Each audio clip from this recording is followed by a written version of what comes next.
From verse 34, Jesus speaking. O generation of vipers, how can ye, being evil, speak good things? For out of the abundance of the heart, the mouth speaketh. A good man, out of the good treasure of the heart, bringeth forth good things. Evil treasure bringeth forth evil things. But I say unto you, every idle word that men shall speak, they shall give account thereof in the day of judgment. For by thy words thou shalt be justified, and by thy words thou shalt be condemned. By thy words thou shalt be justified, and by thy words thou shalt be condemned. It's a very powerful statement. And when you think of people saying that sticks and stones can break my bones, but words cannot harm me, that's in complete contradiction to what your statement is saying. You understand? But I want you to observe something. By your words, say my words. My words. Not other people's words, our words can justify us, or our words can condemn us. Our own words. Not other person's words. It's not what other persons say. Listen to me. It's not what even God says. It comes down to what we say. What God said about us is not as important as what we say. God makes a statement about us. God said about the children of Israel, He said, no man shall be able to stand before you all the days of your life. Yeah, the children of Israel said, in our own eyes, we are grasshoppers. And so they were in the enemy's eyes, because that's what they said. And then God eventually said, I will do to them according to what I hear them say. So then we realize it's not so much important as what God says about us, but what we say about ourselves. So by our words, say my words, I'm condemned, I can be condemned, or I can be justified. By whose words? By my words. Not other people's words, by my words. I can be justified, or by my words, I can be condemned. So, our topic again is how to make words work for you. Now, the first thing you have to understand is your own words have to work for you. Not anybody else's words, your own words. Our own words have to work for us. Our own words can work for us, and we are looking at how to make our own words work for us and not against us. Amen? Now, in the book of Proverbs, chapter 18, and I want to observe, before you go to Proverbs chapter 18, Jesus said, for out of the abundance of the heart, the mouth speaketh. Now, many persons don't like this statement, but it's true. Out of the abundance of the heart, the mouth speaketh. And you need to understand this in context. It is not saying we speak, the mouth speaks. What's the difference between the mouth speaking? Well, it's when you're not looking. When we say, my mouth slipped. And the mouth doesn't really slip. It slipped in the sense that you know that that's not something you should have said. You can think it, but you shouldn't say it. You understand? You follow me? Amen. You may think something but somebody, but you really don't want. That's why God locked our thoughts up in our heads. Because if people can know some of our thoughts, if there was a screen where our thoughts were being played, my God, we'd be in trouble. You understand? But now, you may have a thought. I've seen persons who, somebody come to them and say, hi, how are you? Good to see you, I miss you. And when the person walks away, say, I don't be the best bone in this person. You know, and we all been there sometime or the other. Yes, we have.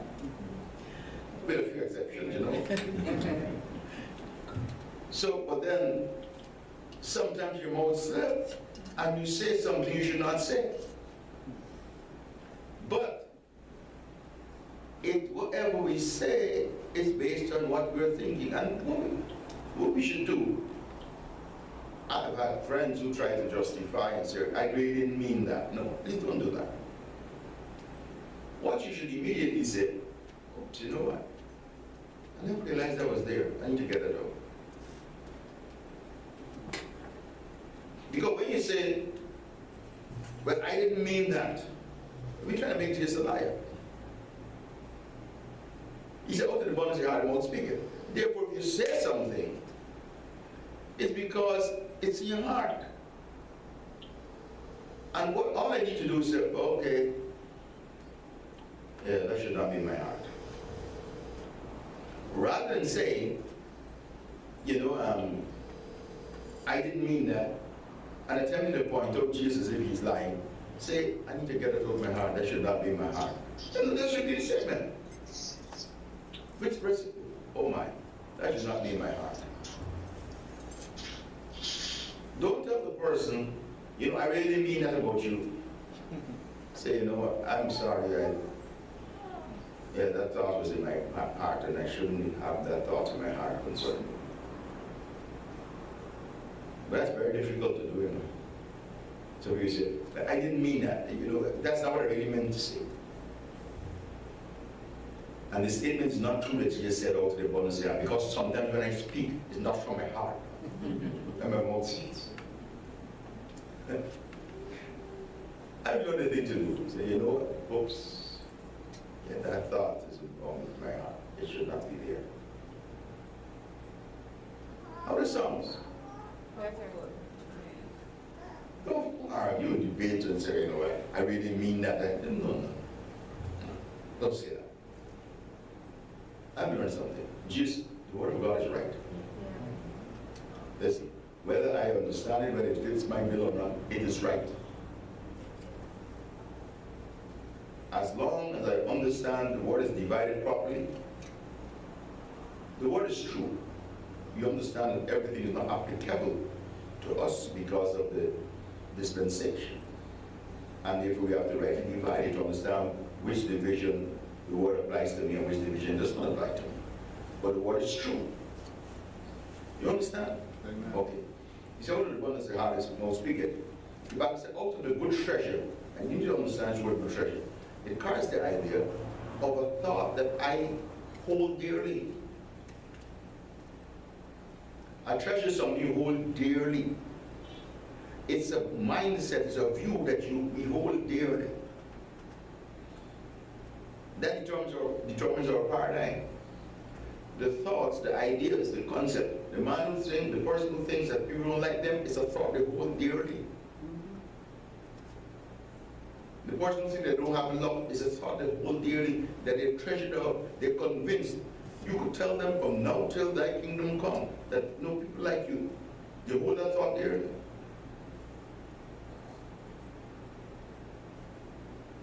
And even if you attempt to say anything to them, you can't convince a man against his will. He's of the same opinion still. Let me help you. You can't change anybody's mind. Please understand that you cannot change anybody's mind. The person has to change their own mind.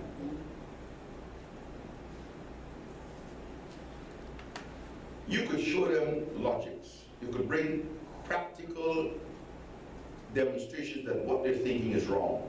Practical examples. You cannot change their mind. They may look at it.